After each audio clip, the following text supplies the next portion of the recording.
Alasannya sih karena suka ya awalnya mah. Jadi kalau flashback ke tahun 2007 itu dulu ada di Bandung, ya di Indonesia sih sebenarnya, ada British Invasion kedua waktu itu. Jadi lagi musim-musimnya anak-anak muda di sini tuh memakai pakaian-pakaian ala-ala British lah gitu. Dari mulai Harrington, Dr. Martin segala macam.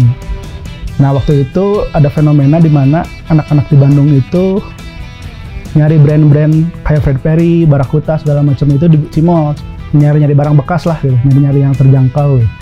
Nah fenomena itu terjadi sekitar setahunan lah, 2007-2008. Di 2008 awal itu stok habis. Kebanyakan anak-anak yang ngejualin lagi gitu ya, malah ngebajak-bajak brand-brand itu gitu. Kayak misalnya Lonsdale dibajak Harringtonnya gitu. Terus Fred Perry juga tinggal dibordir kan sebenarnya gitu. Nah saya mah kepikiran nggak bikin brand sendiri gitu, Harrington gitu. Akhirnya di situ awal mulanya kenapa saya jadi pengen bikin brand yang bergaya British gitu.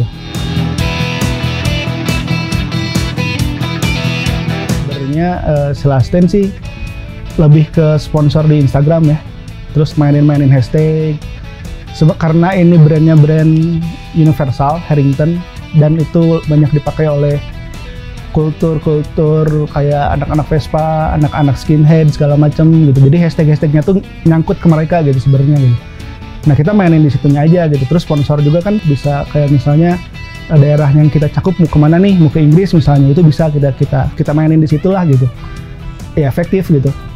Udah ada beberapa 1, 2, 3 lah beberapa negara nyangkut ke si Lasten ini gitu. Yang paling banyak sih kemarin Malaysia dan Inggris, kayak Belanda, terus Amerika Latin udah beberapa yang nanyain, cuman mereka belum follow up lagi ke kita gitu.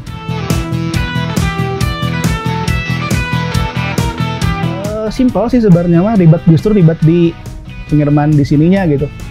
Kadang-kadang nggak stabil gitu, kadang-kadang naik harganya teh, kadang-kadang turun. Ketika kita tanyain di web, nah di web mah segini, jawabannya teh ayawe gitu. Ini mah karena gini gitu. Terus kadang-kadang ukuran juga ngaruh kan kalau ke luar negeri. Terus kita ngakalinnya, kita potong si dusnya biar lebih tipis, terus segala macam lah. Ngakalin di situnya. Si ribetnya sih sebenarnya pengirimannya aja. Kalau orangnya mah simple banget gitu, ketika ini harganya segini, oke, malah ngasih tips gitu dia gitu.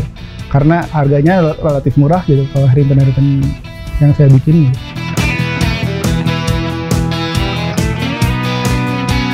Kalau untuk sejauh ini karena yang kerjasama yang paling baik sebenarnya masih tetap pos. Meskipun pada prakteknya nyampe ke sananya pakai FedEx gitu.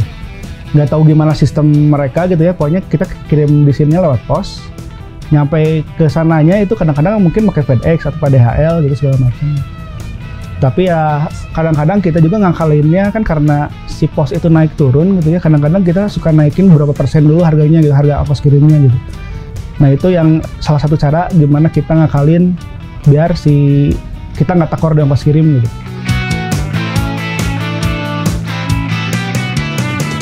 Nah itu penting juga kalau ke luar negeri kita menjelaskan secara jujur gitu ya bahan-bahan yang kita pakai gitu.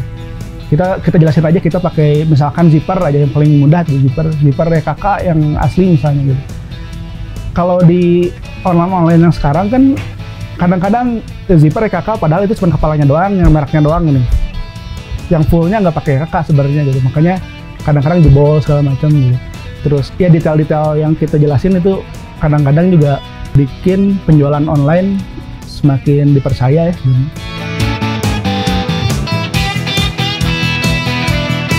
Ya itu persaingan semakin banyak sih sebenarnya mah.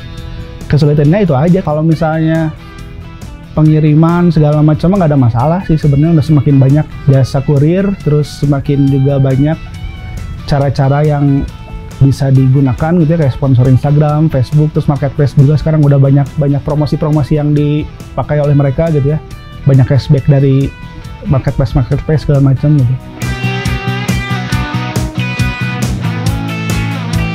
Kalau misalnya kita jualan online, kita harus jujur terhadap konsumen, produk kita seperti apa, jangan sampai produk yang kita jelaskan tidak sesuai dengan ekspektasi mereka gitu. Ketika tidak ada kepercayaan konsumen, ya itu akan menjadi hantaman yang cukup berat gitu bagi si pedagang online gitu.